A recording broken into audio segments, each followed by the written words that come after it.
자, 이제 상법 시작해 볼까요? 일단 올해 이제 출자 경향을 좀 보면요. 선택형은 뭐 매년 비슷했고요. 선택형은. 근데 선택형은 특히 이제 뭐 고득점 하시는 분들도 봐도 이제 상법에서 많이 틀려요. 이제 민법 민소 상법에서 보면 이제 선택형 상법이 한 20문제 정도, 70문제 중에 물론 이제 종합형 문제 해가지고 뭐 민소랑 뭐 민법 이렇게 섞여서 하는 문제까지 포함하면 상법이 한 이제 20문제 정도 출제가 되는데 아무래도 뭐 이제 구석지에 있는 조문들이나 이런 것들이 출제가 돼서 대부분 또 그러니까 그 선택형에서 이제 틀리는 부분들을 보면 특히 올해는 또 민법 문제가 조금 좀 쉬운 편이어서 예년에 비해서 뭐 정답 고르는데 특히 지장 있는 지문들이 별로 없어가지고 올해는 뭐 민법은 좀 쉬웠는데 민소상법은 그냥 예전하고 비슷했던 것 같아요.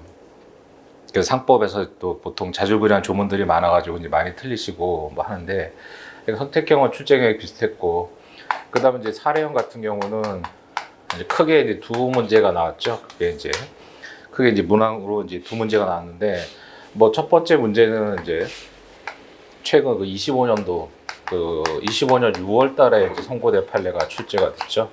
그러니까 6월 달까지 시험 범위잖아요. 그러니까 6월 달까지 시험 범위인데 6월 달에 판시된 사안 가지고 출제를 하셔가지고 물론 그 안에는 뭐 대표권 남용이나 이런 기준 쟁점도 있었고 뭐 이사보수 그 이사보수는 뭐 작년에 그것도 16년도 판례인데 그건 뭐 제가 진모에도 냈었고 했는데 그 보수 이런 것들은 이제 시사적으로 중요해가지고 다시 나올 때가 됐는데 뭐 올해 나왔고 근데 큰 테마는 이제 이 판례 가지고 내셨고요.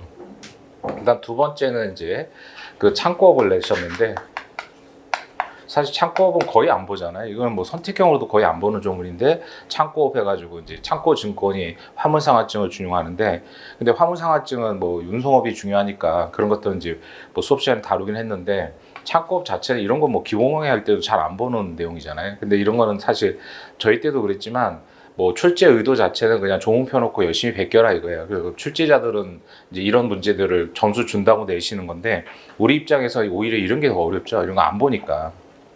그래서 오늘 문제에서 뭐 이문 같은 위탁매매 그런 것도 이제 예상 문제로 이제 나올 수 있는데 창고업은 사실 뭐 거의 진짜 불이타 문제인데 근데 뭐 조문 펴놓고 이제 뭐 열심히 베끼면 되는데 사실 또 수험생들 입장에서는 그 시험 현장에서 그렇게 쉽지가 않잖아요. 그러면서 이제 창고업하고 마지막에 이제 보험자 대의가 나왔는데 그래서 뭐 보험법은 이제 항상 뭐 출제될지 말지 이제 어원법하고 그래서 이제 그런 것들이 많이 문제가 되죠. 그래서 최근에 이제 모의 시험에서는 보험법의 쟁점들이 조금씩 나오고 했었는데 이제 보험법에서 보험자 대위 이것도 뭐 암기장 강의 들으시면 아시겠지만 그 판례 자체는 뭐 중요해서 뭐 항상 얘기했던 거거든요. 그래서 이제 보험법에서 나온다면 뭐 영순위로 보험자 대위인데 이것도 이제 시험 보신 분들 얘기 들어보면 뭐 보험법이 나올지 말지지만 그리고 가장 기본적인 게 그러니까 지금 보면 별 문제가 아니에요. 그러니까 뭐 그렇게 어려운 문제가 아닌데 시험장에서 그걸 맞닥뜨렸을 때 이 보험이란 단어 자체를 보고 이제 막 얼어가지고 당황하고 뭐 이런 분들도 많았었는데 평상시에 이제 준비를 좀 부족하다고 준비해 놓은 게 자기가 부족하다고 생각하니까 보험이라는 단어만 나와도 이제 확 이제 겁에 질리는 거죠. 근데 이제 세부적으로 들여다보면 별 얘기 아니고 뭐 객관식 공부할 때도 봤고 암기장에서도 그 판례는 말씀드렸어요. 그래서 뭐 당연히 보험 수익자 또는 피보험자가 먼저 받고 남는 게 있으면 이제 뭐 다 그렇잖아요. 보통 기존 채권자가 먼저 받고 남는 게 있으면 대위권자가 받잖아요. 그건 일반 법리고 뭐 보험법도 마찬가지인데 근데 나중에 이제 그 시험장 외에서 보면은 별게 아닌데 시험장에서 맞닥뜨리면 사실 좀 긴장하고 어렵죠. 전체적으로 상법은 좀 올해 출제 경향은 뭐 그랬던 것 같고. 그러니까 이 창법은 누가 그냥 조문 얼마나 잘 정리하느냐 이런 취지예요. 이걸 누가 준비하고 들어가겠어요. 그래서 이제 그러니까 이런 것들은 출제 의도 자체가 그냥 조문 잘 이제 베껴서 준용 조문도 있고 하니까 그런 것들 가는 거고. 그다음 보험자 대의는 뭐 이제 보험법에서 뭐 영순위로 꼽히는 거 있지만 과연 보험법이 실제 뭐 변시에 나올까 싶어가지고 이제 고민했던 그러니까 어원법하고 보험법은 항상 그렇잖아요. 그래서 이제 앞으로도 뭐 어떻게 될지 모르죠. 뭐 계속 나올지 아니면 뭐 건너뛸지 모르겠지만 그래서 진도도 처음에는 보험법 뺐다가 우리 지금 실전 사례도. 그래서 보험법이 나와가지고 진도도 좀 조정해서 마지막 날에 이제 보험법 진도에서 중요한 사례들을 뭐 한번 보실 거예요. 그러니까 그 중에서 걸릴 테니까 이제 보험법은 뭐 이제 앞으로 뭐 계속 나올지 말지 고민하시는 게 아니라 나왔으니까 앞으로 계속 나올 수 있다 생각하고 공부를 하셔야죠. 그래서 이제 암기장에 정리된 내용하고 마지막 날에 드리는 사례 정도면 어느 정도 커버가 될 거예요. 그래서 그 정도 보시면 이제 그걸 벗어나면 어차피 다 못 쓰니까 이제 그런 것까지 신경 쓸 필요 없고. 그다음 항상 뭐 이제 뭐 다른 민법 민소도 마찬가지고 최신 판례들 가지고 뭐 낼 수밖에 없잖아요. 그 최신 판례 항상 나오니까. 그래서 일문 큰 테마가 그렇고 세부적으로 일문에서도 이 6월달 판례 가지고 사실관계 정리해서 출제하셨지만 내부적으로 뭐 이사 보수라든가 전단적 대표 그런 것들은 뭐 항상 뭐 나오는 부분이잖아요. 전단적 대표도 해당 부분에서 또 보시겠고 이제 오늘도 전체 틀을 잡겠지만 전단적 대표라든가 그다음 이사 보수도 그것도 벌써 몇 년 됐는데 몇 년 전에 크게 한번 나왔죠. 근데 뭐 이사 보수는 항상 시사적으로 중요해서 그 올해 그 이사보수 테마가 16년도 판례인데 그것도 작년에 진문가 제가 한번 냈어요. 그래서 그거 중요하니까 이제 다시 한번 보라고 했는데 올해 나온 거니까 그냥 뭐 요번 8회 동안에 이제 그 정리된 자료들 위주로 일단 테마를 좀 잡으시고 암기장 강의 듣고 하면은 뭐 되는 거고. 그래서 시험이라는 게 그렇잖아요. 난 뭐 100점 맞는 식으로 준비를 하면 안 되죠. 그래서 그렇게 할 수도 없고. 그러니까 중요한 테마들 위주로 잘 정리하고 하면은 뭐 충분하고 이제 보험법, 어원법 이제 이런 것들이 문제긴 한데 그 뭐 이제 나온다고 생각하고 준비를 하셔야죠. 그래서 그렇게 이제 보험법도 계속 이제 모의 시험에 조금씩 나오다가 이제 드디어 본 시험에 나왔는데 이제 그렇게 뭐 객관적으로 보면 어려운 쟁점은 아니거든요. 그리고 또 누구나 또 예상할 수 있는 쟁점인데 사실 뭐 객관적으로 그렇게 얘기하지만 실제 시험장에서는 쉽지가 않죠. 그러니까 자기가 준비가 항상 부족하다고 생각하잖아요, 사람들이 수험생이라니까. 그러니까 이제 보험이란 단어만 보고도 그냥 이제 겁을 먹어가지고 세부적으로 들여다보면 별 얘기 아닌데 그런 얘기들이어서 특히 상법은 워낙 양이 많아가지고 그러니까 그러니까 그 뭐 교재 양으로 보면 사실 민법보다 더 많죠. 근데 강약 조절을 많이 해야 되니까 이제 그렇게 이제 좀 하셔야 되는 그런 부분이긴 한데 뭐 다 똑같은 입장이니까요. 그래서 판례들 위주로 하고 그다음 불이타 문제가 나오면 뭐 상법은 100% 조문이 있어요. 그러니까 출제자들도 그렇게 뭐 무책임하게 내시지 않으니까 저희 때도 그렇고 잘 모르는 게 있으면 분명 잘 안 보던 거, 그러니까 창법 같은 것도 그렇고 안 보던 거 있으면 조문에서 조문 가지고 해결하라는 취지거든요. 그러니까 이제 뭐 좀 번거롭더라도 조문을 좀 체크를 하셔야 돼요. 오늘 문제 중에 뭐 위탁매매도 마찬가지로 뭐 판례가 많지는 않더라도 조문들이 다 있기 때문에 충분히 출제 가능하죠. 그래서 상법은 좀 그런 식으로 이제 강약 조절을 하면서 좀 준비를 해야 되는데 뭐 갈수록 이제 뭐 양이 늘어나니까 이제 보험법도 뭐 사실 객관식 한두 문제 출제돼서 매년 보면 거의 뭐 포기하고 이제 들어가고 그랬었는데 이제 뭐 주관식이 떴으니까 앞으로도 뭐 계속 나올 수 있겠죠. 그다음 또 어음수표도 또 버릴 수는 없잖아요. 그래서 뭐 이래저래 이제 좀 갈수록 이제 공부량은 늘어나고 힘들어지고 하는데 이제 강약 조절 좀 많이 해야죠. 자, 일문을 좀 보시면은 상법상에 이제 특히 우리는 뭐 기록형도 시험 보고 그다음 사례형도 1, 2, 3문 같이 보기 때문에 이 상법 총칙 상행위 부분에서 이제 민법상의 특례 규정들 이런 것들이 이제 비교 문제로 많이 나올 수 있죠. 그래서 유질계약 이것도 뭐 민법 문제로는 거의 안 나오잖아요. 근데 상법에서는 상사질권. 그래서 그 각주 판례도 있고 뒷페이지에 있는 판례 나오자마자 바로 변시에 출제가 됐었죠. 자, 그래서 이 문제를 보고 이런 것들 그 쟁점을 찾을 수 있어야 되잖아요.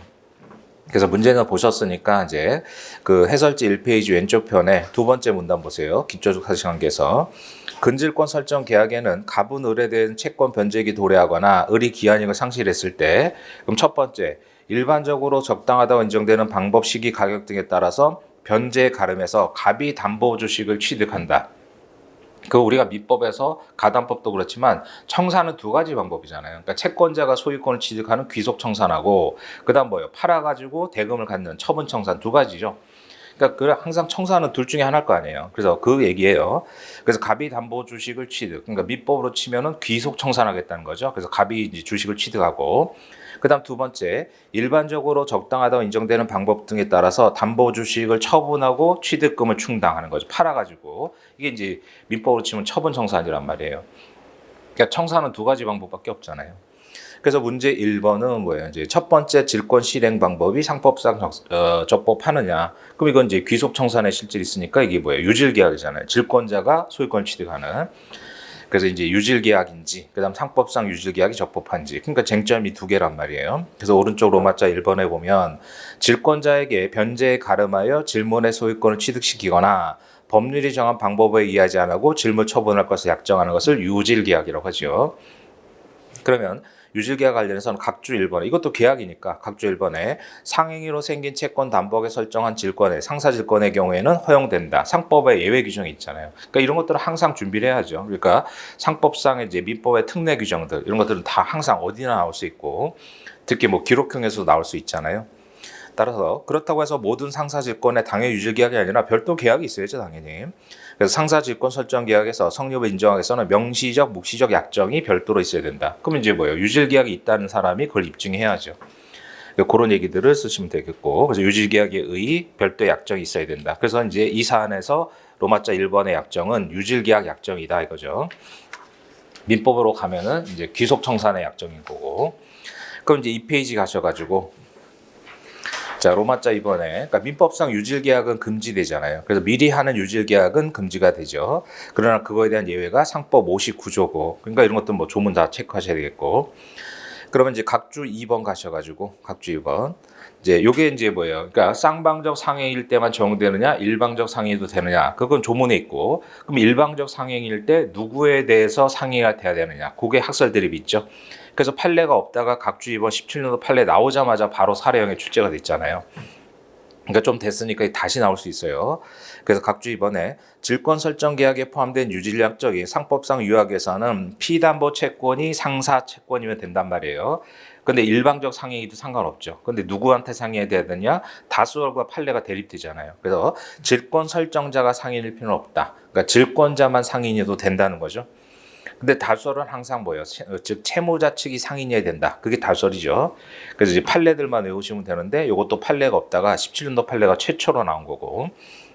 그래서 상법 3조는 1인의 행위가 상인일 때는 전원에 대해서. 그러니까 원칙은 뭐예요? 둘 중에 한 명만 상인이어도 상법을 적용하죠.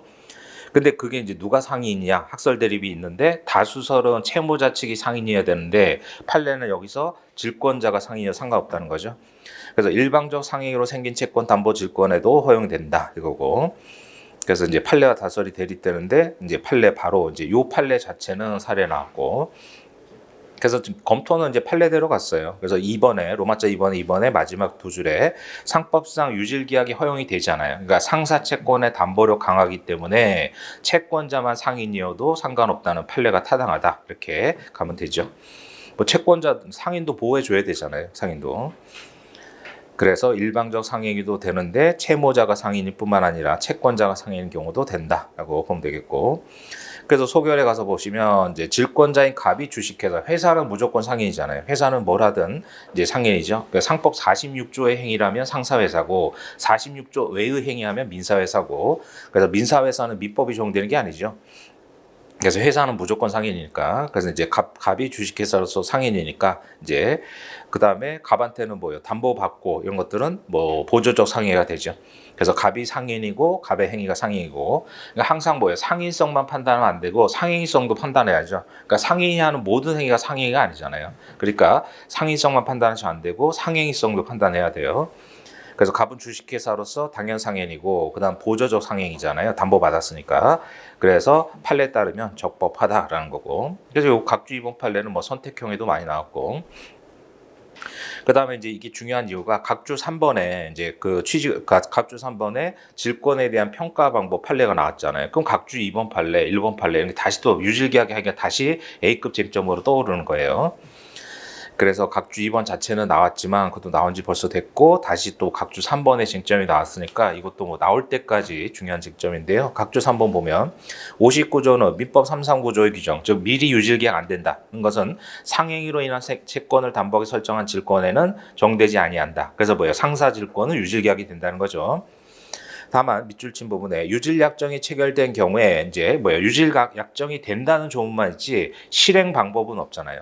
질권의 실행 방법이나 절차에 관해서는 규정을 두고 있지 않다. 규정 없는 것도 가끔씩 객관식에서 물어보죠. 따라서 유질약정이 포함된 질권 설정 계약이 체결됐을 때 실행 방법, 절차 이거는 뭐예요? 계약에 따라서 정하는 거죠. 계약에서 정하겠죠. 어떻게 실행하는지. 근데 판교지 2번에 비상장, 상장에서 주식들은 인터넷 들어가면 지금 한 주당 얼마인지 알 수 있잖아요. 근데 비상장 주식에 적법하게 체결됐을 때, 그러니까 이거 뭐예요? 질권 설정 계약이 적법한지를 먼저 검토한단 말이에요. 사례 문제 나오면. 근데 가격이나 산정 방식에 관해서 질권 설정 계약에서 정하면 정한 대로 가는데 정한 바가 없다는 거예요. 그리고 또 비상장 주식이니까 거래가 잘 안 되잖아요.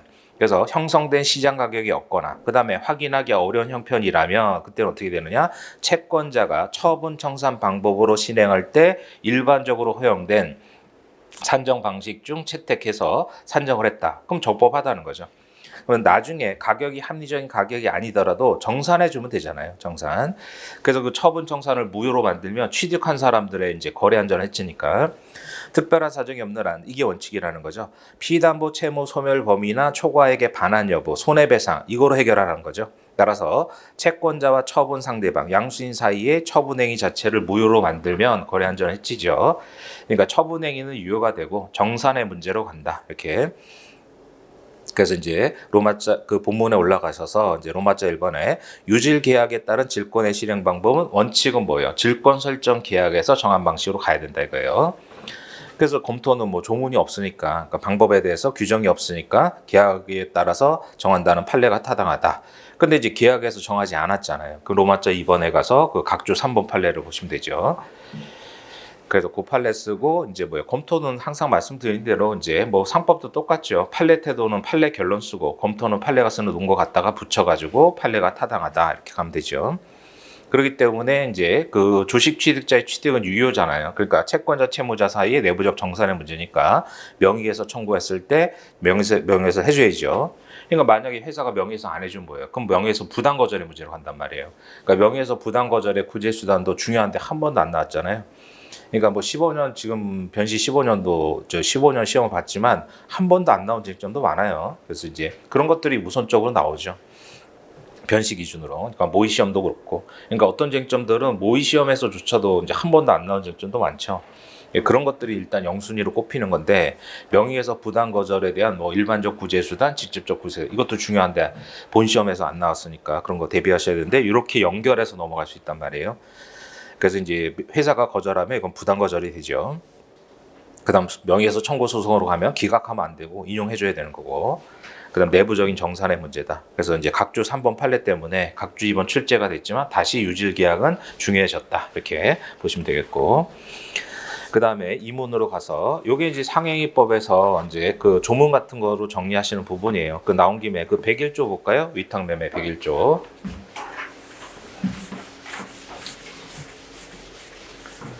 그래서 이제 위탁매매 101조부터 보시면 갑이 이제 뭐 위탁자죠.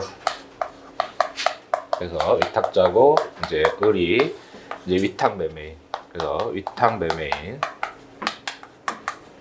그래서 이제 상대방이 거기서 이제 문제되는 경우를 다 몰아놓은 거예요. 그러니까 A, B, C 이렇게 돼 있죠. 자, 그래서 101조부터 보시면 자기 명의로 타인 계산. 명의는 뭐예요? 권리의무의 귀속 주체죠. 그러니까 을이 하여간 이 위탁 매매 같은 뭐 운송 주선도 마찬가지죠. 그래서 자기 명의 타인 계산. 그래서 자기 명의 이제 타인 계산. 타인이 누구예요? 갑을 말하죠. 갑. 타인 계산. 그러니까 명의는 뭐예요? 권리 의무의 귀속 주체죠. 권리 의무의. 그러니까 권리 의무의 귀속 주체. 그러니까 A, B, C는 을하고 계약 체결한 거지 갑하고 체결한 게 아니죠. 그러니까 명의는 권리 의무의 귀속 주체. 계산은요. 손해와 이익. 즉 손해와 이익의 귀속 주체죠.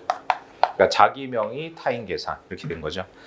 그래서 자기 명의 타인 계산으로 물건이나 유가증권에 뭐 증권회사들이 다 위탁매매업이잖아요. 그러니까 물건, 유가증권 매매를 영업으로 하는 자를 위탁매매. 그러니까 위탁자는 상인이 아닐 수 있는데 위탁매매인은 반드시 상인이죠. 매매를 하니까. 그래서 매매를 영업으로 해서 그러니까 위탁매매는 100% 상인이고 그래서 102조 위탁매매인들은 위탁자로 위한 매매로 인하여 상대방에 대해서 직접 권리 취득하고 의무를 부담한다. 그게 뭐예요? 자기 명의잖아요. 자기 명의. 그 다음 103조 위탁매매인이 위탁자로 받은 물건 유가증권 그래서 이걸 뭐 팔아달라 또는 위탁매매로 취득한 물건 뭐 사달라 이거잖아요. 그러니까 갑이 을한테 팔아달라 사달라 이런 거죠. 그래서 물건 유가증권 채권은 위탁자하고 위탁매매인 그다음 누구예요? 위탁매매인의 채권자 관계에서는 누구 거예요? 위탁자 거란 말이죠. 갑 거죠. 그래서 갑이 제3자 이소를 제기할 수 있다. 이런 식으로 나올 수 있어요. 그다음 104조 위탁매매인 위탁받은 매매를 했을 때는 지체 없이 위탁자에 대해서 계약의 요령, 이게 또 일본식 한자어죠. 그러니까 뭐 이를 요령 있게 하라가 아니잖아요. 이게 일본 애들이 번역을 그렇게 해서 하는 건데 내용이잖아요. 계약의 내용. 뭐 이를 요령 있게 해라 그런 얘기가 아니죠. 다 일본식 한자어의 잔재가 남아 있는 건데 계약의 내용이잖아요. 그래서 계약의 내용하고 상대방의 주소 성명 등 통지를 발송하고 계산서를 제출해야 된다는 거죠. 그래서 갑이 알아야 되니까. 그다음 105조 위탁 매매인은 위탁자에 의한 매매에 관해서 상대방이 채무를 이행하지 않을 때, 그러니까 을이 A, B, C는 자기가 골랐잖아요. 위탁자에 대해서 이를 이행할 책임, 즉 이행 담보 책임이 있죠. 그러나 다른 약정이나 관습이 있으면 그러하지 아니하다. 그러니까 임의 규정이라는 거고. 그다음 106조 위탁자가 지정한 가액보다 염가로 팔거나 고가로 매수한 경우라도 위탁 매매인이 차액을 부담할 수 있잖아요. 그러니까 위탁 매매인이 뭐 하나를 뭐 100원에 팔고 수수료 10원 받기로 했단 말이에요. 근데 100원에는 잘 안 팔린다. 그럼 자기가 수수료 낮추고 이제 뭐예요? 자기가 받는 수수료를 좀 낮추고 좀 뭐 두 개 더 한 개 더 팔면 그게 이익이 될 수 있잖아요. 그래서 자기가 수수료 뭐 100원 받기로 했는데 그럼 수수료 50원만 받고 뭐 두 개 더 파는 게 나을 수 있죠. 그래서 이제 그 차액을 부담했을 때는 매매는 위탁자에게 효력이 있다는 거고, 반대로 위탁자가 지정한 가액보다 고가로 매도하거나 이제 염가로 매수한 경우라도 이제 뭐예요? 그러면 그 차액을 을이 갖느냐? 별도 약정이 없으면 갑한테 줘야 된다 이런 얘기죠. 뭐 지정가액 준수무의 취지는 그거고. 그래서 이제 그 부분에 이제 이런 것들이 뭐 객관식 용어로 나올 수 있고 사례 나오면 뭐 이문 얘기죠. 그 다음에 107조 개의권 위탁매인 을이 뭐예요? 내가 살게. 왜냐면은 아까 보셨다시피 좀 전에 보신 대로 지정가액 준수무가 있으니까 갑이 을한테 이거 100원에 팔아달라고 했단 말이에요. 근데 자기가 보니까 한 150원에 팔 자신이 있다. 그럼 이제 을이 그냥 직접 사면 되잖아요. 그래서 위탁 매매인이 거래소 시세에 있는 물건 유가증권의 매매 위탁 받았을 때 직접 매도인 매수인이 될 수 있다. 근데 이제 을이 이걸 가격까지 장난칠 수 있으니까 거래소 시세에 있는 물건 유가증권만 되죠. 이 경우 매매 대가는 매매 통지를 발송할 때 거래소 시세에 따른다. 을이 이제 가격 가지고 뭐 가만테 거짓말하고 이럴까봐 이제 거래소 시세에 있는 물건만 된다는 거. 그다음 그래도 이제 을은 뭐예요? 갑이 시킨 대로 했으니까 보수 청구권이 있죠. 그래서 1항의 경우에 위탁자에게 보수를 청구할 수 있죠. 그래서 이제 을이 직접 매수 위탁, 매도 위탁 받은 거니까. 그 다음에 108조 위탁 매매인이 위탁 매매 목적물을 이제 인도받은 후에 훼손 하자를 발견하거나 부패할 염려 있음 또는 가격 절하의 상황을 안 때에는 뭐 100원에 팔아달라고 했는데 지금 시장 가격이 80원밖에 안 된단 말이죠. 그럼 안 팔릴 거 아니에요. 그래서 그때는 위탁자에게 통지를 발송하고 다만 위탁자 지시를 받을 수 없거나 지연됐을 때는 적당한 처분할 수 있다. 을이 전문가니까. 그다음 109조, 67조 상사 매매에 있어서의 공탁 경매권이죠. 그래서 이제 67조는 매수 위탁을 받았을 때 수령을 거부하거나 수령할 수 없을 때 공탁 경매한다는 거. 그다음에 110조 매수 위탁자가 상인. 그래서 이제 갑이 이걸 뭐 사다 달라라고 한 거죠. 그러면 이제 을이 사서 갑한테 주니까 상사 매매가 적용된다는 거죠. 상인이 위탁자 갑이 영업에 관해서 매수를 위탁했을 때 그럼 을은 당연히 상인이고 갑도 상인이 되면 상사 매매 효과 생기죠. 그래서 위탁자 갑과 매매인 을 사이에는 68조 등등의 규정, 상사 매매가 준용이 된다. 그다음 91조 준용되고 그다음에 위임 규정 준용되죠. 그다음 113조 본장의 규정은 자기 명의 타인 계산으로 매매 아닌 행위를 영업으로 하는 자도 마찬가지로 이런 거 준위탁 매매인이라고 하죠. 그래서 이런 식으로 이제 그 뭐 상법은 조문이 많기 때문에 평상시 조문을 좀 읽어 두셔야 돼요. 그래서 그걸 전제로 뭐 만든 문제니까 이제 하나씩 보시면은 4페이지가 해설지 4페이지요. 그래서 해설지 4페이지에 문제를 간단히 보면 한 병당 5만 원에 판매해 줄 것을 위탁을 했죠. 그래서 갑이 을한테 한 병당 5만 원에 그래서 150병을 인도했는데 을은 A한테는 50병을 매도하면서 대금으로 뭐예요? 약소금을 받은 거고 그다음 세 번째 문단에 B는 5만 원 비싸니까 3만 원에 넘겨달라. 그때 을이 이제 B에게 50병 하면서 3만 원에 감액하고 이렇게 그러면 이제 차액 2만 원을 을이 부담하면 이제 되는 거고 그다음에 C한테도 50병 매도했는데 C는 지금 돈을 안 주고 있는 거죠. 자, 그래서 문제 1번에 요 위탁매매 나오면 다 요거예요. 여기도 벗어나지 않을 테니까 그냥 요 문제로 조문 보시고 위탁매매 조문 정리하면 되는데 문제 1번에 을의 채권자 병 103조 얘기하는 거죠. A가 교부해서 을이 점유하고 있는 약소금을 압류했을 때 갑은 뭐예요? 자기 거라고 주장할 수 있죠. 그게 제3자 이해소잖아요. 그러니까 집행의 목적물에 대해서 권리를 취득하는 자가 이거 내 거니까 집행하면 안 된다. 이게 제3자 이해소죠. 그래서 요거는 뭐 알아두셔야 되고 제3자의소 책에도 다 나온 얘기니까. 그다음 이번에 을과 비 사이에 그러니까 갑이 5만 원에 팔아달라고 했는데 3만 원에 팔았단 말이죠. 조금 베끼고 이제 내용 쓰면 되죠. 그다음 3번에 C가 돈을 안 주잖아요. 그래서 이런 것들은 뭐 사례 같은 데 나올 수 있죠. 그래서 이제 아니면 기록형에 갑이 을이나 C 중에 누구한테 청구하느냐의 문제죠. 그래서 이제 로마자 1번 내려가서 보시면은 위탁 매매인은 위탁자로부터 위탁받은 때부터 매매를 해서 이전시킬 때까지 뭐 점유하거나 채권을 취득하잖아요. 그래서 이럴 때 이제 100이죠. 대외적으로는 자기 명의니까 을 명의죠. 그래서 오른쪽에 위탁 매매 당사자는 을이잖아요. 을. 그래서 계약의 당사자는 을이지 갑이 아니죠. 그러나 상법은 이제 취지가 뭐예요? 위탁자 갑 보호잖아요. 그래서 103조 얘기잖아요. 그 누구 거라고요? 위탁자 거로 본다.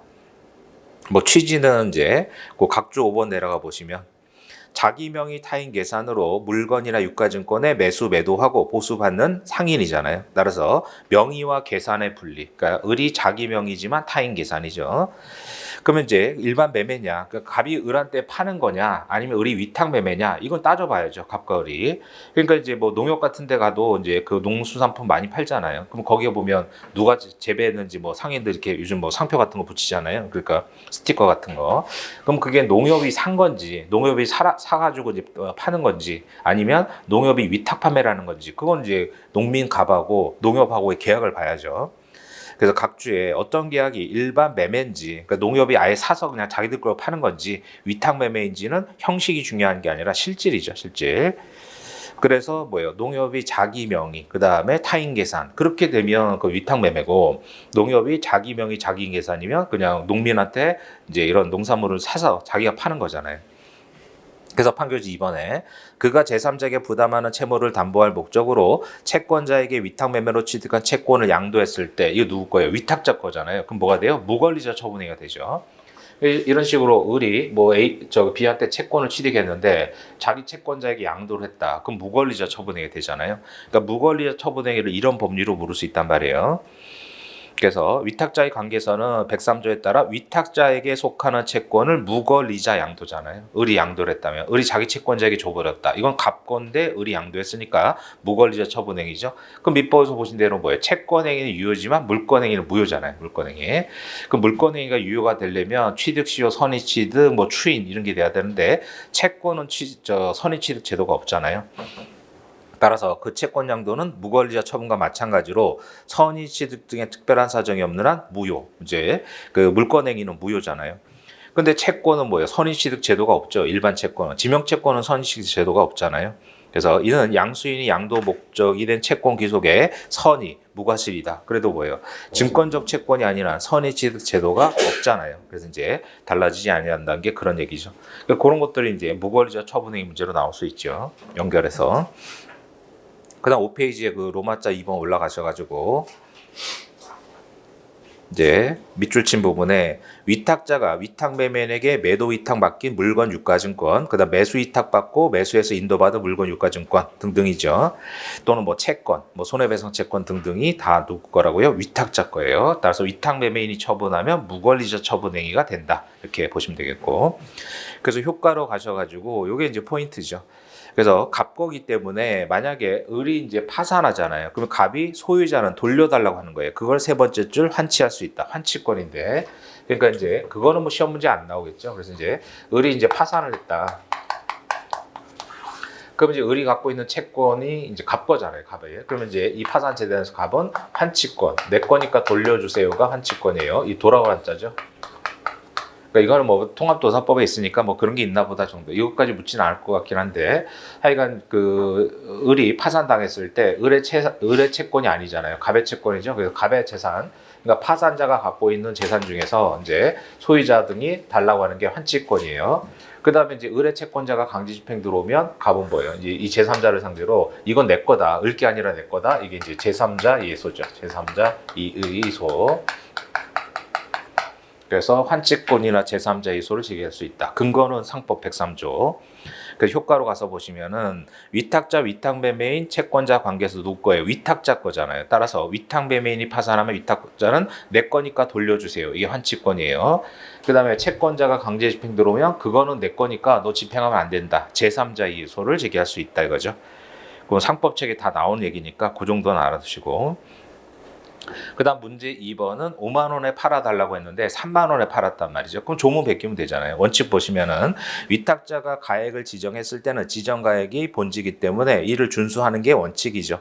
따라서 염가 매도하거나 고가 매수함으로써 차익이 발생했을 때 그 손실을 위탁자한테 떠넘기면 안 되잖아요. 특별한 약정이 없는 한.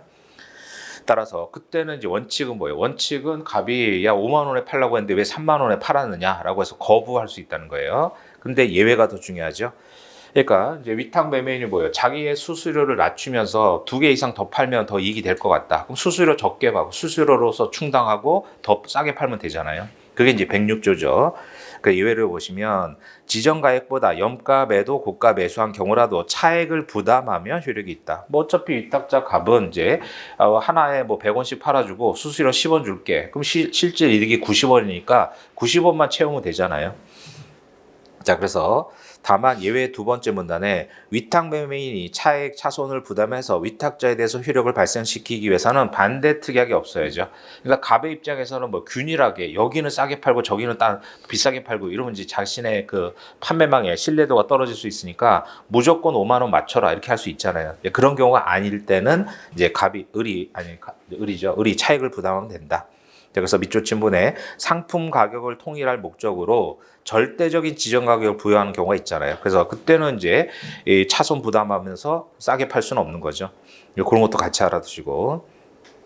그래서 이제 그 결론 가셔가지고 이제 을이 지정 가액을 준수하지 않고 5만 원을 팔았는데 3만 원에 팔았잖아요. 그러면 2만 원 자기가 부담하면 갑에게 효력이 있는 거죠.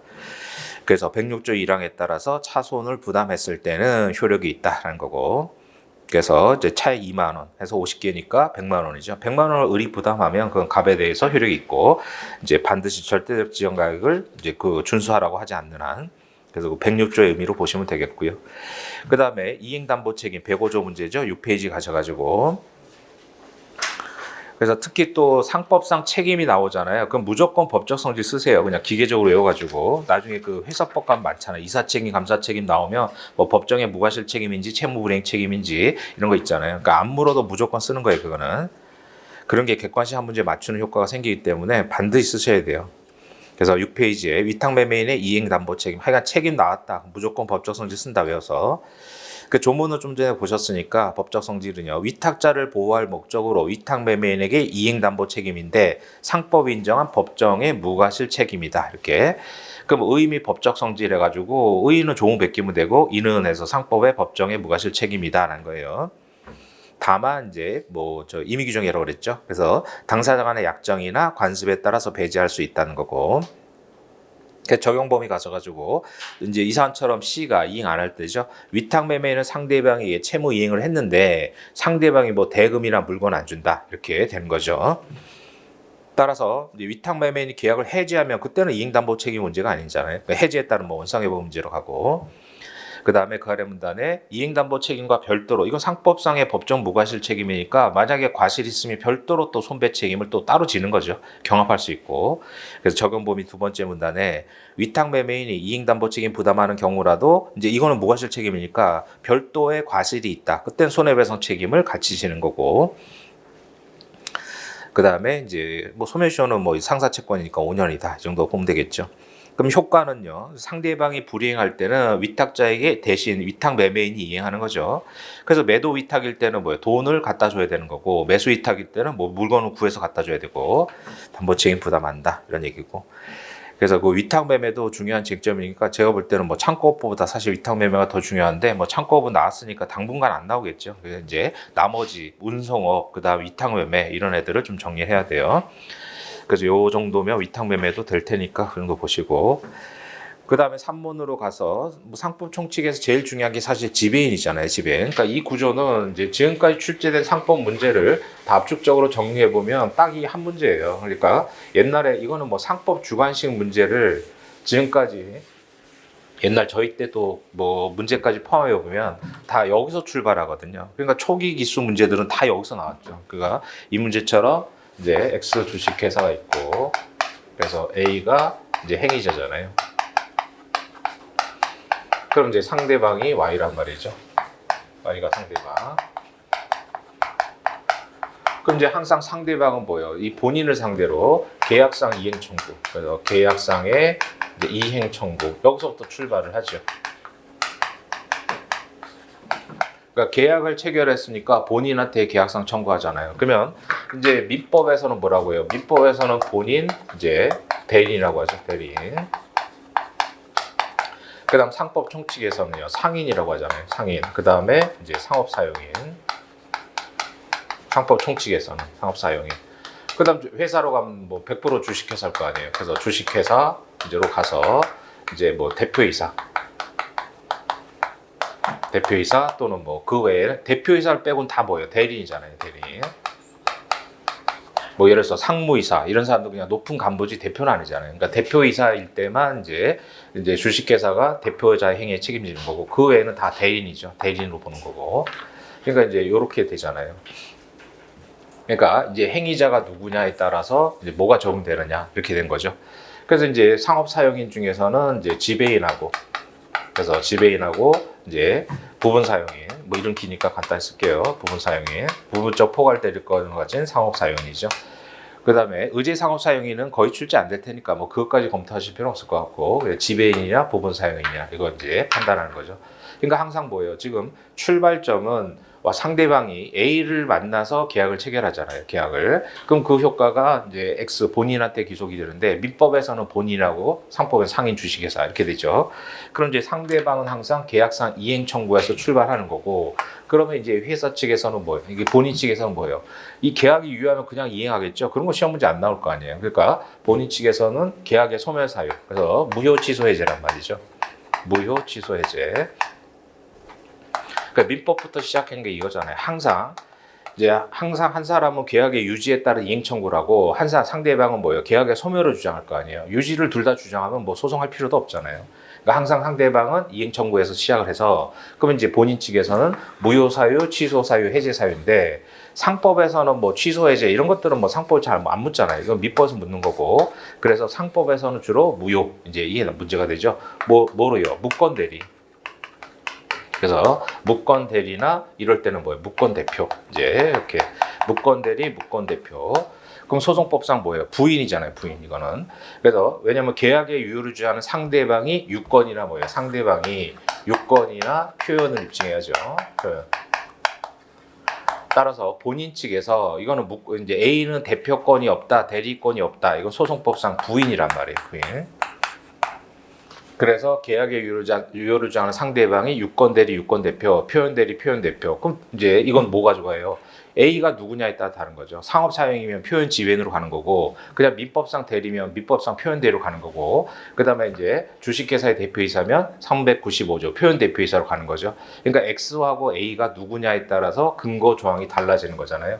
그러니까 표현은 이제 민법상 표현 대리가 되면 125조, 126조, 129조 세 가지고 상법으로 가면 어떻게 돼요? 상법 14조 표현 지배인, 그다음에 395조 표현 대표이사 이렇게 되는 거잖아요. 그럼 어느 조항을 적용할 것이냐는 어떻게 판단해요? X가 누구고 A가 누구냐 이거죠. 그래서 그럴 때 이제 상법상 14조는 이제 A가 나 지배인이요. 이러면 이제 표현 지배인으로 가는 거고, 내가 대표이사요. 그럼 이제 표현 대표이사로 가는 거고, 나는 민법상 대리인데요. 그럼 5조, 6조, 9조 이제 이렇게 가는 거잖아요. 그러니까 명칭이 뭐라고 이제 A가 자신의 자격을 표시했느냐에 따라서 이런 게 적용이 되는 거고.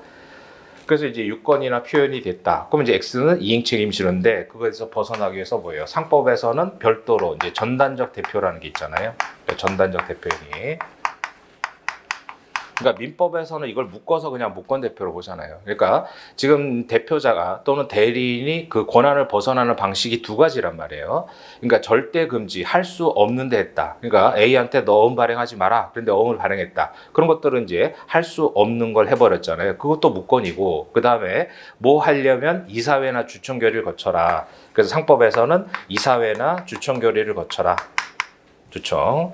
그래서 할 수는 있는데 이사회나 주청 결의를 거쳐야 되는데 안 거쳤다. 이게 이제 전단적 대표죠. 이것도 이제 일본 애들이 번역을 이렇게 독일어를 이렇게 번역한 건데 우리는 이런 말 안 쓰잖아요. 그러니까 우리 시간적으로 하면 이제 독단적 뭐 이런 표현을 쓰죠. 이 전단적이란 말은 뭐 안 쓰잖아요, 우리가. 근데 뭐 일본 애들이 번역을 그렇게 해가지고 이제 계속 나와 있는 건데, 그래서 이사회나 주청 결의, 그다음 민법으로 한 뭐 사원청의 결의 뭐 이런 거잖아요.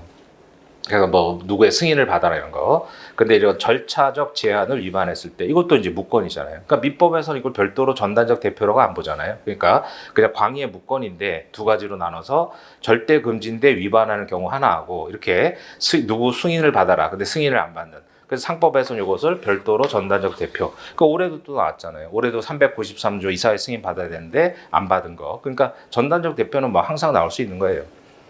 그래서 이제 왜 이사회 승인을 받아야 되는지 주총 승인을 받아야 되는지 그 조문 찾고 이거 위반이다 이런 걸 찾는 거죠.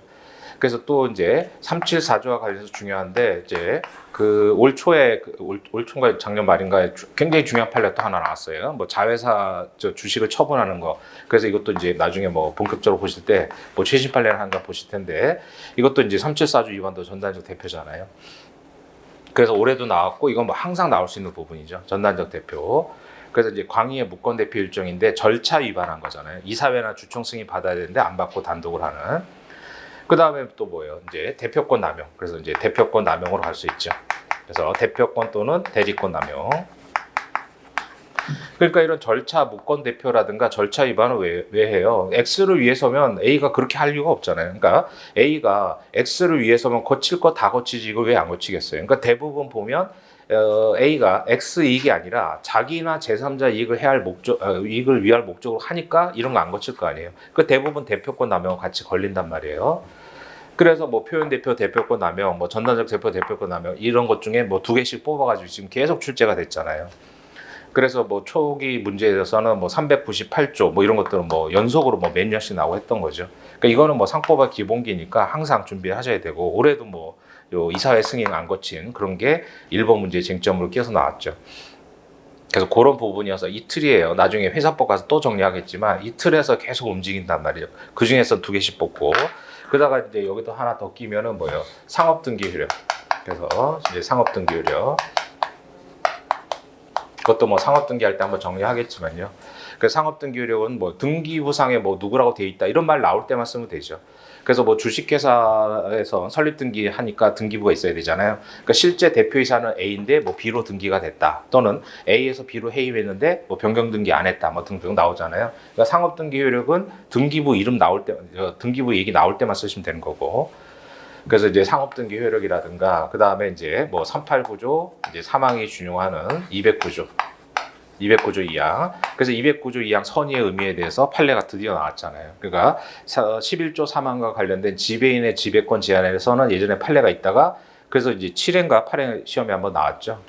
그래서 이제 요게 중요한데 판례가 또 나왔잖아요. 그것도 벌써 뭐 이제 한 5년 돼 버렸으니까. 그래서 똑같이 악의중과실이잖아요. 뭐 공부하기는 다 편해졌는데 여기도 악의중과실이고 다 통일이 되어 버렸죠. 그런 틀에서 나중에 이제 회사법에서 다시 한번 정리할 거예요. 그래서 그런 부분들의 틀을 이제 이게 계속 상법에서 기본기 사례니까 그러니까 대한민국 지금 상법 문제들 저희 때부터 해서 다 모아보면 70% 문제가 다 이 틀이에요. 이거 여기서 이제 계속 조금씩 변형돼 가지고 2개씩 뭐 뽑아 가지고 내고 하는 것들이죠. 일회 변시도 이제 뭐예요? 상업등기 효력하고 표현 대표이사 뭐 이런 것들 나왔잖아요. 그런 얘기들. 그래서 계속 그런 것들이 여기서 이제 한두 개씩 그러니까 매년 출제된다고 보면 돼요. 이거는 그런 틀이고 그럼 이제 지배인으로 가서 3문이 이제 있죠. 오늘 문제에서. 자, 그래서 문제를 간단히 보면 이제 X보험회사의 역삼지사는 지점으로서 실체를 구비하고 있다. 실질서 그 얘기하는 거죠. 근데 영업수장 A, 그러면 영업수장 A의 이 지위를 검토해야 돼요. 본점의 지휘감독 하에 있고 보험계약 체결 등의 업무에 관해서 독립적으로 수행할 권한 없다. 그럼 뭐예요? 지배인 아니라는 거예요. 그래가지고 구두를 샀는데 세 번째 문단에 매수대금 지급 위해서 발행인단에 X보험회사 이게 본인이죠. 역삼지사 영업소장 A라고 작성해서 줬는데 이제 구두 판매 행위 구두 구매 행위 등등에 대해서 별도 대리권 수요 사실이 없죠. 그러니까 이제 A는 지배인도 아니고 부분 사용인도 아니니까 이게 뭐예요? 무권 대리가 되는 거예요. 그래서 어음금 청구를 했더니 이제 우리는 A한테 권한을 준 적이 없다고 하면서 거절한 거죠. 그러니까 이게 뭐 부인한 거잖아요. 무권 대리다. 그러니까 못 준다 이거잖아요. 자, 그래서 문제 1번에 X보험회사의 주장은 정당한지 어음법적 쟁점은 제외해라 이거고 어음의 뭐 유효성 이런 거 검토하지 말라는 거고 그다음 문제 2번에 그러니까 이런 것들이 이제 실질설 요건을 알아야지만 문제가 보이는 거예요. 그러니까 이런 걸 보고 2번 같은 경우 쟁점 자체를 못 찾겠다. 그건 이제 준비 공부할 때 이게 실질설의 입장이구나. 그걸 알아야지만 쟁점이 이거 실질선 묻는 거구나. 이렇게 이제 알 수 있는 거예요. 그래서 이런 것들 쟁점 못 찾았다고 고민하실 게 아니라 이런 것들은 이제 주어지는 쟁점이니까 외우시는 거예요. 자, 그래서 역삼지사가 지정으로 실체를 갖추지 못했을 때 추가로 검토할 부분이 뭐냐? 외관의 존재 부여 신뢰에서 뭐 존재 문제예요. 자, 그래서 그러면 이것도 마찬가지로 뭐예요? 항상 유권인지 표현인지 이렇게 가는 거죠. 자, 그래서 쟁점의 정리 보시면은 X 회사가 A한테 대리권을 수여하지 않았다고 그랬잖아요. 그래서 그 세 번째 문단에 보셨다시피 따라 대리권 수여하면 그냥 유권대에서 아무런 문제가 없는 거죠. 근데 대리권 수여하지 않았기 때문에 A가 원래 유권인지를 검토해야 돼요. 그래서 이 행위에 대한 대리권은 없었잖아요. 그래서 지배인인지 부분 사용인지 그다음 아니면 표현 지배인인지 이렇게 가는 거죠. 그래서 로마자 이번에 A에게 대리권이 인정되는지 그럼 뭐예요? 상업 사용인의 문제니까 지배인 부분 사용인 이렇게 두 가지를 검토해야죠. 지배인은 뭐 11조 1항에 있으니까 영업주에 가름하여 재판상 재판에 모든 행위할 수 있죠. 특히 재판상 행위할 수 있어서 뭐예요? 변호사가 아니어도 지배인은 뭐가 될 수 있어요? 소송 대리인이 될 수 있죠. 얘가 이제 법령상 소송 대리인 아니에요. 그래서 이제 법령상 소송 대리인은 지배인하고 상법상 또 선장도 있는데 선장은 우리 시험 범위가 아니니까 이제 지배인만 보면 되죠. 그래서 지배권은 포괄 정형성, 획일성 등등 있고, 근데 밑줄 친 부분에 영업소장은 지휘감독하게 있고 독립한 권한이 없다고 그랬잖아요. 그러니까 지배인이 될 수 없는 거예요. 그럼 이제 부분 사용이 될 수 있느냐? 부분 사용인도 뭐예요? 그 부분 업무에 대해서는 대리권이 있잖아요. 그러니까 A는 뭐 대리권 자체가 없으니까 부분 사용인도 될 수가 없죠. 그래서 지배인은 그 영업에 관한 모든 재판상 그 지점에 있는 모든 영업에 관한 재판상 재판의 대리권이 있고 부분 사용인은 그 영업에 관한 특정 종류만 대리권이 있고 어찌됐건 둘 다 대리권이 있어야죠. 근데 대리권이 없으니까는 부분 사용인도 아니다라는 거예요. 그럼 뭐예요? 무권 대리잖아요. 무권. 광의의 무권이죠. 그럼 이제 표현으로 가봐야죠. 그때는. 그래서 각주 6번을 보시면 각주 6번에 그 옛날 판례잖아요. 그러니까 옛날의 판례는 뭐 지금도 약간 그런 경향이 있지만, 그러니까 보험에 사고가 많잖아요. 보험 사고가 전부 다 보면 그 보험 계약 체결한 분들, 그러니까 보험 모집인 이런 분들이 요즘은 안 그렇지만 하도 규제를 많이 하니까 옛날에는 자기들 실적을 올려야 되잖아요. 그러니까 실적 올려야 되니까 뭐예요? 뭐 거짓말도 하고 이제 그 고객들한테 그리고 뭐 첫 달치 보험료를 막 대신 내주고 막 이러다가 이제 돈 못 메꿔가지고 사고 나고 막 그래서 보험 사고가 발생했는데 보험료 일회 보험료가 납입이 안 되고 막 이래가지고 이제 여러 가지 문제들이 생겼잖아요. 그래서 보험 모집인의 법적 지위를 옛날 판례들 보면 좋게 안 봤단 말이에요. 근데 요즘은 뭐 안 그렇죠. 규제도 많고 하니까 각주 6번에 보험회사는 금융기관으로부터 당좌 차원을 제외하고는 뭐 승인 없이 채무부담 행위하지 못하도록 규제를 받고 있고, 그래서 영업소는 본사의 지휘감독하게 기계적으로 보조적 사무만을 처리하는 점포로서 독자적 회계 능력이 없다. 이걸 일반 법리처럼 영원한 진리처럼 생각하시면 안 돼요. 그러니까 옛날에는 이제 보험회사라고 해서 이제 영업소 가보면 뭐예요? 그냥 이제 이런 뭐 그 학원 강의실처럼 책상만 있고 전화기만 있고 하잖아요. 그래서 이제 보험회사들 다 그 보험 모집인들은 밖에서 활동하다가 가끔씩 들어와서 뭐 전화 받고 뭐 이 정도잖아요. 그러니까 사무소에 실질이 없었단 말이죠. 옛날에 그랬기 때문에 그걸 영원한 진리처럼 생각하시면 안 돼요. 그래서 독자적인 회계 능력이 없고 발행 배서, 채무부담 서류의 작성이나 등등이 아니라면 영업소장의 이런 행위는 영업소장으로서의 직무 범위를 벗어나고, 영업소장이라고 하더라도 전부 다 명함에다가 뭐예요? 영업소장 이렇게 써 있잖아요. 그렇기 때문에 사용자 책임 물을 수도 없다. 직무 관련성도 없는데 이건 그 당시 이제 보험업계의 실정을 반영한 거지 이게 지금도 뭐 영원한 진리처럼 생각하시면 안 된다는 거예요. 자, 넘어가서 8페이지에 그럼 이제 유권 대리인지를 검토하죠. 이거 밑법에서도 책에 잡았잖아요. 일단 유권 대리인지 보고 유권 대리가 아니면은 이제 광의의 무권으로 가서 표현을 검토하죠. 그럼 표현을 때는 아까 얘기한 대로 밑법으로 가면 5조, 6조, 9조 세 가지고 상법으로 가면 14조, 395조인데 이거는 명칭을 가지고 따지잖아요. 명칭. 그러니까 A가 만약에 나는 X회사의 대표이사다. 그럼 395조로 가는 거고 지금 영업소장이라고 그랬잖아요. 그러니까 영업소장이니까 이제 14조 지배인으로 가는 거죠. 그래서 뭐라고 썼느냐에 따라서 근거법이 달라지는 거잖아요. 근거 조문이. 그럼 여기서는 A가 영업소장이라고 했으니까 표현 지배인으로 볼 수 있느냐. 만약에 A가 나는 X회사의 대표이사다. 그럼 표현 대표이사를 검토해야죠. 자, 그러면 이제 표현 책임은 상법의 목차는 똑같잖아요. 존재 부여 신뢰죠. 그래서 1번에 본점, 지점, 영업주임, 기타 유사한 명칭을 가진 사용인으로서 외관이 존재해야 된다. 외관의 존재. 그래서 여기서 형식설과 실질설의 대립이 있는데 실질설이 판례 입장이죠. 그러니까 뭐예요? 이 행위자에게 이제 대표권, 대리권만 없고 나머지 요건은 다 갖춰야 된다. 이게 이제 판례 입장이잖아요. 그다음에 두 번째 이제 외관의 부여 관련해서 본인한테 귀책 사유가 있어야죠. 그래서 외관의 부여, 명칭 부여에 명시 묵시적 허락이 있어야 되고, 그다음 외관의 신뢰는 이제 통설은 어디나 다 뭐예요? 선의 무중과실이란 말이에요. 근데 판례가 있는 게 있고 없는 게 있잖아요. 그럼 판례들은 나올 때마다 외우셔야죠. 그래서 이제 통설은 선의 무중과실, 어디나 뭐 선의 무중과실인데 이제 판례가 있는 거 없는 걸 외우셔야 되겠고, 그럼 사안 검토 소별로 가셔가지고 설문에서 영업소 실질이 있다고 문제 주어졌잖아요. 그 다음에 영업소장은 뭐 출장소장, 그래서 지배인의 명칭으로 볼 수 있죠. 그리고 이제 영업소장이라는 명함을 썼고, 그 다음에 별도 사정이 없으니까 보험회사가 이 사람이 뭐 참칭한 건 아니잖아요. 그 다음에 상대방이 선의 무중과실이냐, 일반적으로 특별한 사정이 없으니까 선의 무중과실로 추정된다라고 보면 되죠. 그래서 마지막 문단에 지배인으로서 외관이 존재하고 영업소 실질을 갖췄잖아요. 그 다음에 뭐 이 사람이 그 영업소장이라는 것은 이제 X 주식회사가 부여한 거니까, 그래서 뭐 저 임의로 참칭한 게 아니잖아요. 그다음 상대방인 Y 회사에 대해서는 악의중과실이 있다고 보기 어렵죠, 설문에서. 그래서 표현 지배인이 된다 이거고. 그래서 사안 해결 가셔가지고 일단 유권 대리 아니죠. 그래서 A는 지배인 아니고 보본 사용인도 아니다. 근데 영업소장 명칭을 갖췄고 영업소에 실질이 있었고 다 요건 갖췄으니까 14조 표현 지배인이 될 수 있다. 그러니까 이것도 이제 예전부터 출제했던 문제인데, 각주 7번 보세요. 각주 7번에 다 옛날 판례들이잖아요. 그러니까 옛날에 하도 이제 보험 모집인들이 사고를 많이 치니까 이제 대법원이 보험 모집인을 그렇게 좋게 안 본 거예요. 그래서 각주 7번에 보면 단순히 본지점의 지휘감독 아래 기계적으로 제한된 사무만 처리하는 영업소는 상법상의 영업소가 아니다. 왜냐, 영업소에 실질이 있어야 되니까. 그러니까 그 당시는, 지금은 안 그렇잖아요. 그 당시는 보험회사 영업소라고 들어가 보면 아무것도 없어요. 그냥 책상만 있고 책상에 전화기만 넣어 있고, 그냥 사람들이 다, 그다음 뭐예요? 그 보험 모집인들이 명함에다가 자기가 다 영업소장이라고 명함을 만들어 다닌단 말이에요.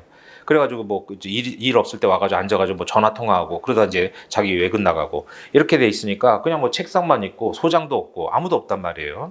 벽에 뭐 이제 실적표만 저게 뭐 붙어 있고 이런 거 있잖아요.